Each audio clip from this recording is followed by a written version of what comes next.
Berikut adalah video pembelajaran tematik yang terintegrasi dengan pendidikan anti korupsi.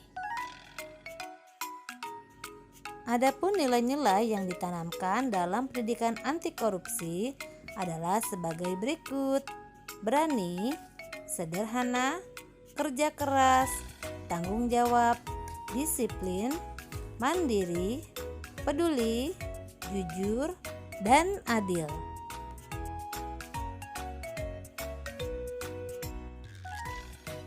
Assalamualaikum warahmatullahi wabarakatuh. Halo anak-anak, apa kabar kalian hari ini? Mudah-mudahan selalu sehat ya, dan tetap menjaga jarak untuk memutus mata rantai penyebaran virus corona.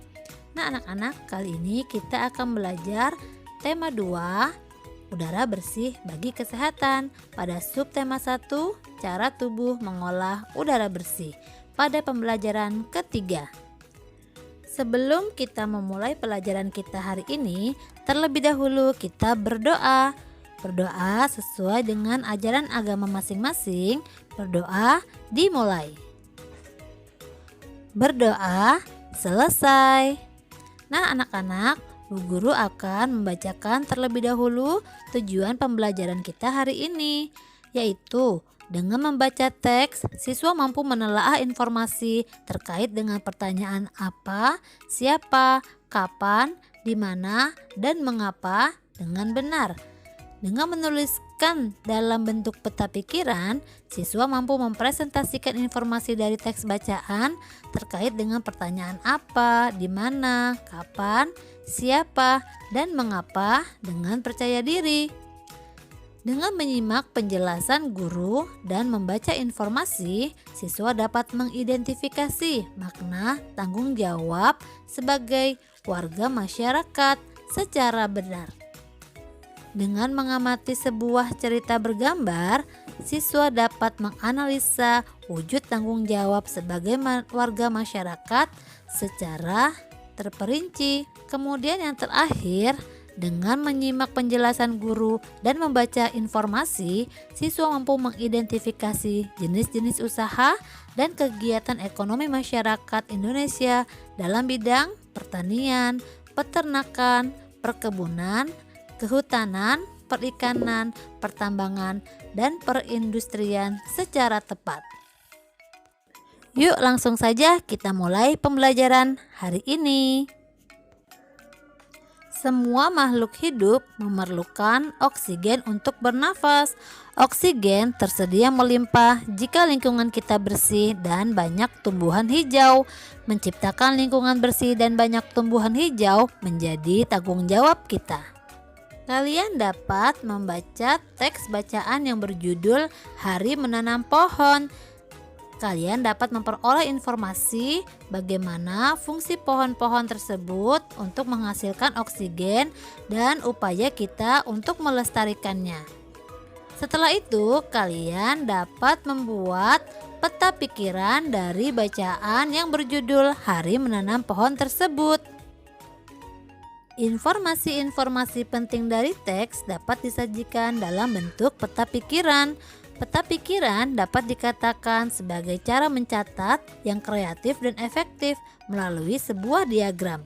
Diagram tersebut akan mempresentasikan ide-ide atau hal-hal yang lain yang berhubungan dengan ide pokok melalui pertanyaan apa, di mana, kapan, siapa, dan mengapa untuk mengembangkan peta pikiran.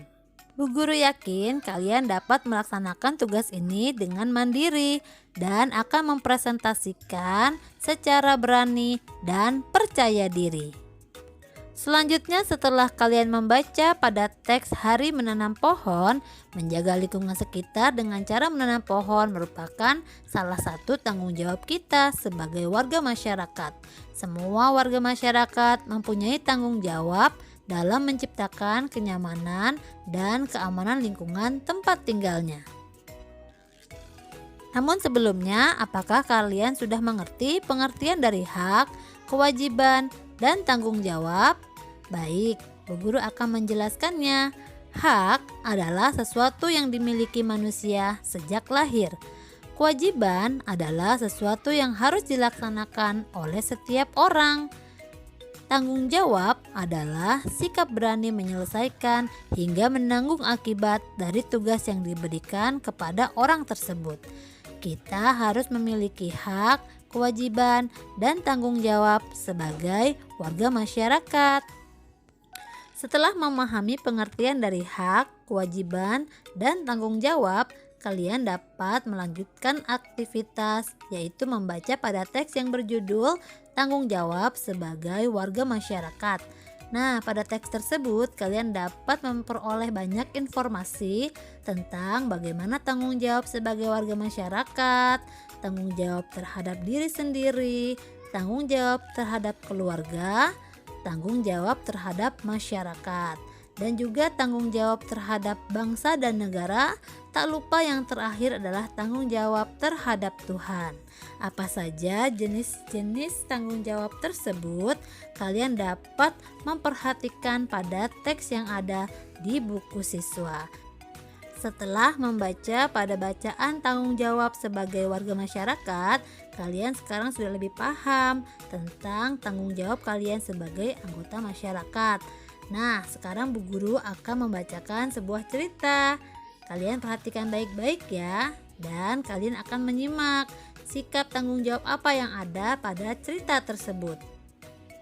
Buku cerita ini merupakan terbitan dari KPK, Komisi Pemberantasan Korupsi, yang berjudul Adakah Keranjang untuk Osi? Cerita diawali dengan gambar Osi yang sedang kebingungan untuk meletakkan wortel-wortel tersebut ke dalam keranjang. Osi berpikir untuk meminjam keranjang kepada teman-temannya. Pada gambar berikutnya menunjukkan bahwa teman-teman Osi tidak dapat meminjamkan keranjang kepada Osi untuk meletakkan wortel. Lalu Osi merasa kebingungan. Pinjam ke siapa lagi? Kata Osi. Osi mencari di gudang. Oh ya ampun, ada barang teman-teman yang pernah dipinjamnya. Jadi ternyata di rumah Osi berserakan banyak sekali barang-barang teman yang pernah ia pinjam. Ternyata ia lupa mengembalikan barang-barang temannya tersebut. Apakah karena itu mereka enggan meminjami Osi keranjang? Lalu Osi berkata, jangan-jangan teman-teman tidak mau meminjamkan keranjang karena aku belum mengembalikan barang-barang mereka.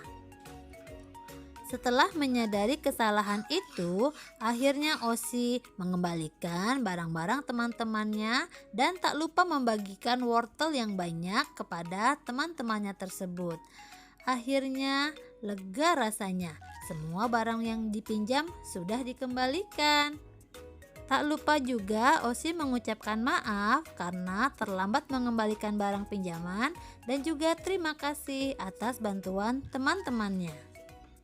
Nah anak-anak, setelah menyimak cerita tadi tentunya kalian sudah bisa memahami nih apa tanggung jawab yang dilakukan Osi dalam cerita tersebut dan bagaimana akibatnya apabila dia tidak melakukan tanggung jawab yang harus dilakukannya. Kalian bisa menuliskan tanggung jawab Osi tadi di buku tulis kalian. Dari bacaan Hari Menanam Pohon, ada kalimat hutan kita semakin berkurang akibat kebakaran atau penebangan pohon di hutan secara liar. Ada kebakaran hutan yang dilakukan secara sengaja oleh orang-orang yang tidak bertanggung jawab. Mereka membakar hutan untuk membuka lahan bagi usaha perkebunan mereka. Penebangan pohon di hutan juga banyak dilakukan oleh orang-orang yang tidak bertanggung jawab. Mereka menebang pohon-pohon itu untuk dijual kembali. Batang pohon memang mempunyai banyak kegunaan. Banyak perajin yang memanfaatkannya sebagai sumber penghasilan. Mereka membuat beraneka barang kerajinan lalu menjualnya dengan harga tinggi. Berikut barang kerajinan dari batang pohon. Selain jenis usaha tersebut, masih ada jenis usaha lain. Jenis usaha apakah itu? Mari kita baca bacaan yang berjudul Jenis-jenis Usaha Ekonomi Masyarakat. Pada teks tersebut, kalian dapat memperoleh informasi jenis-jenis usaha pada bidang agraris, peternakan, perikanan, pertambangan, kehutanan, perdagangan, dan perindustrian. Bu Guru yakin kalian akan membaca teks ini dengan jujur dan mandiri. Setelah membaca teks yang berjudul jenis-jenis usaha ekonomi masyarakat, kita dapat mengidentifikasi jenis-jenis kegiatan ekonomi tersebut. Berikut jenis kegiatan yang dapat dilakukan manusia untuk memenuhi kebutuhannya. Pada bidang pertanian atau agraris, bentuk kegiatannya adalah bercocok tanam dan memanen hasil pertanian. Pada bidang perkebunan, bentuk kegiatannya adalah menanam kopi, teh, kelapa sawit, tebu, dan karet. Pada bidang peternakan dapat dilakukan dengan pembudidayaan hewan ternak. Pada bidang perikanan dilakukan pembudidayaan ikan tawar dan air laut. Pada bidang kehutanan dapat dilakukan dengan meningkatkan hasil hutan dengan menanam tumbuhan kayu. Pada bidang perindustrian dapat mengolah bahan mentah menjadi barang jadi. Yang terakhir pada pelayanan jasa, bentuk kegiatannya adalah melayani masyarakat. Setelah kita mempelajari jenis-jenis usaha ekonomi masyarakat, kita dapat menyimpulkan bahwa sebagai manusia kita harus bekerja keras untuk dapat memenuhi kebutuhan kita sehari-hari dengan berbagai bidang usaha yang dapat kita lakukan. Nah, anak-anak, kita harus bersyukur bahwa kita hidup di Indonesia yang penuh dengan potensi alam yang dapat kita lestarikan untuk memenuhi kebutuhan kita sehari-hari. Hari ini kita sudah belajar tentang bagaimana menemukan informasi dalam teks dengan menggunakan peta pikiran. Kemudian kita juga sudah belajar tentang tanggung jawab dalam masyarakat, dan juga kita belajar tentang jenis-jenis usaha ekonomi masyarakat.